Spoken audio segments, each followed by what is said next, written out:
So everyone wants to talk about like the evidence and the research and the this and then that, and I'll tell you why some of it's good and some of it's bad.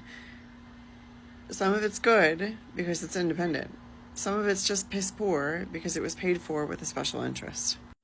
Now, there are collaborations that happen when they're looking at like how do we really help change something that's not going well. Like when you have staph resistant to antibiotics or MRSA resistant to antibiotics, everyone starts looking for what's the thing that is going to push the needle on that. And what came out of that was a lovely article about the effectiveness of gentamicin on antibiotic resistant staph or strep or MRSA when you add oil of oregano, rosemary oil, and or frankincense to it. And particularly with a skin infection of MRSA or staph, you can also add frankincense. And then there's like some solid research behind the healing benefits of helichrysum when we're looking at wound care. And none of those studies were paid for by an essential oil company. The one on helichrysum in particular could become important when we're looking at clients with Ehlers-Danlos, because one of the things it does is it actually stimulates stem cell production and collagen production through anticholinergic pathways. So if we've got a hypermobility EDS client who has a wound that's not healing because they're not producing collagen fast enough, if we're talking about wanting to help support that tissue healing, helichrysum might be your go-to.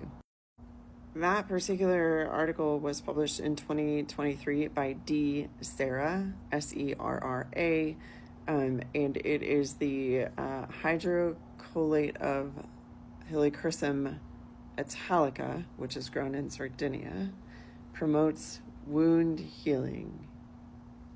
And then there's some other stuff in the title that I can't remember.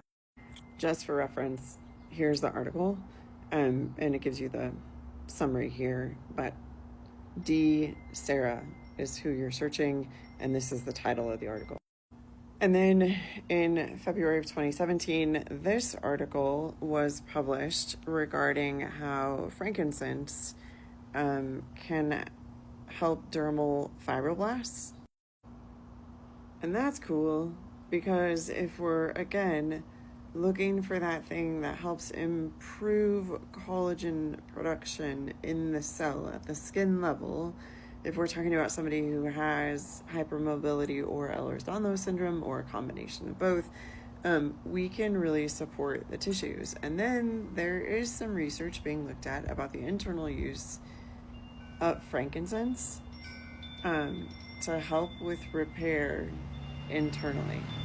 I mean, over a decade ago, an article was published on the efficacy of gentamicin when you add either oil of oregano or rosemary oil to it, and it increased the efficacy of gentamicin by 50%. And those antibiotic resistant infections, they were able to give less medication by applying these things in place internally, because of course oregano and rosemary are things that you would eat anyway, right? My hope is that particularly for our arterial affected, meaning our blood supply affected hypermobility patients, someone starts looking at whether or not essential oils could start to benefit them and support the vascular system a little bit better, so that we decrease the risk of things like a dissected aorta. I had a girlfriend tell me over the weekend that 50% of her family members, all the ones on one side, have died younger than 65 of an aortic dissection. And she's concerned that she could be next, and then she thinks one of her daughters might have the same problem. And one of the things that we did 30 days ago was simply add some creatine and collagen to her nutrition plan. Also, she's vegan, so we've added some other stuff too, and we've had long conversations about how to support that. But the change in just her level of joint pain and instability in that month from just adding creatine and collagen is significantly remarkable. And it just makes me wonder what else is possible. there are a lot of people who believe everything that Big Pharma puts out, and there are a lot of people who believe only herbs and plants are going to save them. And I kind of think that most of the time there are ways to support the system, but also we have to fight against some of the genetics. And what we see sometimes is that those genetics pop up after a big infection. So we'll see somebody who all of a sudden starts showing signs of hypermobility and problems with blood pressure, problems with blood clots, those kinds of things after a big infection. Lyme, mold,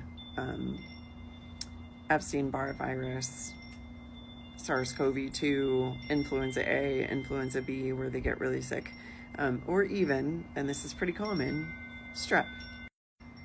And these people can't spend all of their life on antivirals or antifungals or antibiotics, so we have to find a way to support them. So what if the support is after we get out of the big infection stage? What if it is plant-based medicine? Because I know doctors that'll say, drink dandelion or milk thistle tea or drink ginger tea. But then they'll tell you that an essential oil or an herbologist or a tincture is worth nothing. I wonder what it'll take to bridge that gap so that we can all start helping people actually get healthy again.